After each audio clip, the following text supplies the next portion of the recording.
अगला प्रश्न हमारे पास प्रश्न संख्या 10।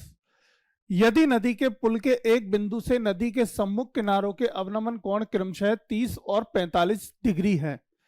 ठीक है, नदी के ऊपर एक पुल है, पुल के किसी एक पॉइंट से, मतलब कहीं पे कोई मान लो खड़ा है, उसने दोनों किनारों को अगर देखे, इस किनारे को और इस किनारे को, तो जो कोण बन रहे हैं ये दोनों कोण, ठीक है, वो कैसे आपके, एक 30 है और एक 45 है।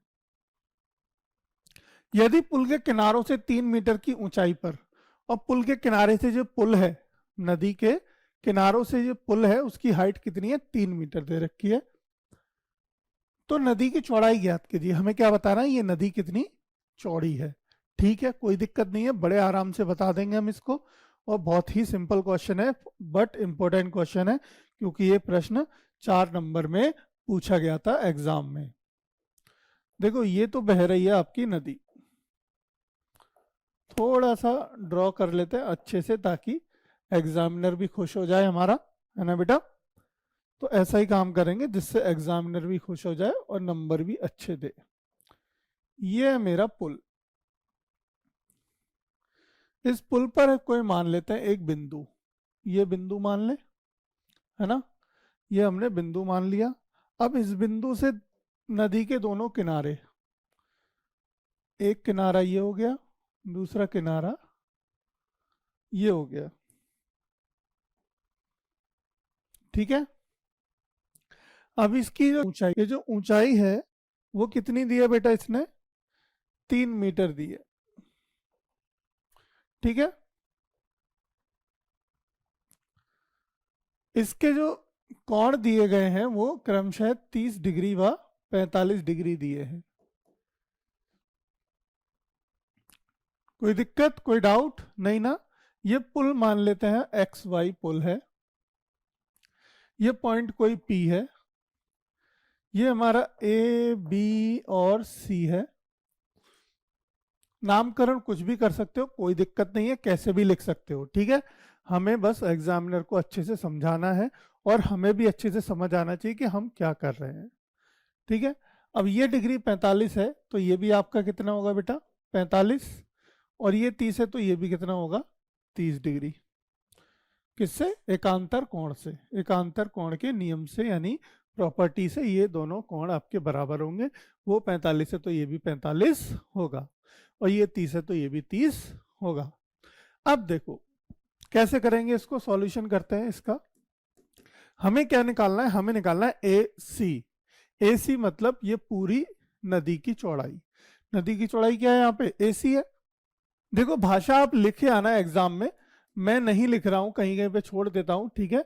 कि माना एक्स वाई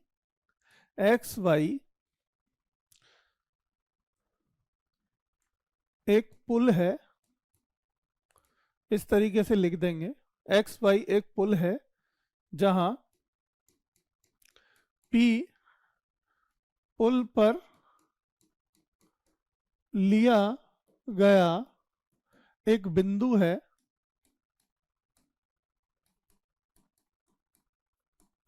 ठीक है। ऐसे लिख देंगे कि P क्या है, पुल पे लिया गया एक बिंदु है, जिस बिंदु से नदी के दोनों किनारों, किनारे मतलब A और C पर बने क्रमशः अवनमन कोण 30 व 45 हैं। तब त्रिभुज पीबीसी में, तो देखो पीबीसी में क्या करें हम, tan 45, tan 45 एंगल कितना है, 45 डिग्री, बराबर क्या होगा हमारा, पीवी अपॉन बीसी, यानी लंब बटे आधार, है ना। तो 45 का मान 1 बराबर पीवी कितना है हमारा 3 मीटर, अपॉन बीसी कितना है, हमने इनको मान लेते हैं बेटा, देखो x, इसे मान लेते हैं x मीटर, इसे मान लेते हैं y मीटर। कोई दिक्कत यहाँ पे नहीं ना। तो इसे हो गया हमारा y, तो y बराबर कितना आ गया बेटा, 3 आ गया आपका, है ना। y कितना आ गया, 3 आ गया। देखो इसी प्रकार का अभी जस्ट पीछे क्वेश्चन करके आए हम, लेकिन उसमें हमें क्या पूछा था, इन दोनों की दूरी पूछी थी। अभी यहाँ पे क्या पूछ रहा है, पूरा पूछ रहा है। तो कोई डाउट नहीं है, कोई दिक्कत नहीं है, कैसी भी, है ना, कोई भी दिक्कत नहीं है, आपने निकाल लेंगे बड़े आराम से। देखो कैसे करेंगे आप, y का मान तो आ गया मेरे पास। अब मुझे निकालना है, अब मानते हैं दूसरे त्रिभुज की बात करते हैं। देखो अब बात करते हैं त्रिभुज PBA में या APB में। ठीक है, त्रिभुज APB में क्या है, tan 30 बराबर है लंब बटे आधार वही PB अपॉन AB, है ना। PB कितना है बेटा 3 मीटर, AB कितना है x मीटर, और tan 30 की वैल्यू अपॉन √3। तो x बराबर कितना आ गया 3 इंटू √3, 3 आ गया x का मान। अब यहाँ अब देखो यहाँ हमारी नदी की चौड़ाई बराबर है AC।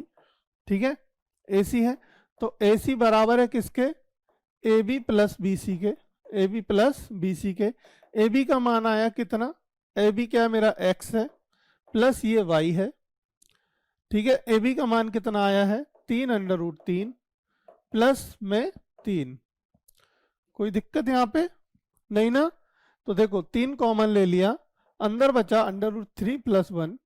√3 की वैल्यू कितनी होती है बता दो मुझे जरा जल्दी से, 1.732 प्लस 1, तो ये कितना हो गया, ये हो गया 2.732। मल्टीप्लाई कर दो 3 से, 3 दूनी 6, 3 तिया 9, 7 21 का 1 हासिल लगा 2, 3 दूनी 6 और 2 8, 8 इसको क्या लिख सकता हूं मैं, इसको हम लिख सकते हैं 8.2 मीटर। क्या लिख सकते हैं 8.2 मीटर। इसका मतलब नदी की लंबाई हो गई बेटा कितनी 8.2 मीटर। अब आप बड़े आराम से बता सकते हैं किसी भी पुल पे खड़े होके कि नदी की कितनी चौड़ाई है, ये कितनी चौड़ी नदी है। बस आपको क्या चाहिए, वो ऊंचाई चाहिए जहां आप खड़े हैं, जहां आप खड़े हैं वो ऊंचाई माप लेना, और ये दोनों एंगल पता हो। जब ये दोनों एंगल पता होंगे तो आप बड़े आराम से बता दोगे कि मम्मी पापा ये नदी इतनी चौड़ी है ना। जब कभी आप घूमने जाओ ना तो बता देना कि मैं इस नदी की चौड़ाई बता सकता हूँ बिना किसी कैलकुलेटर के, बस कुछ चंद त्रिकोणमिति के अनुपात के रूलों के अनुसार। ठीक है।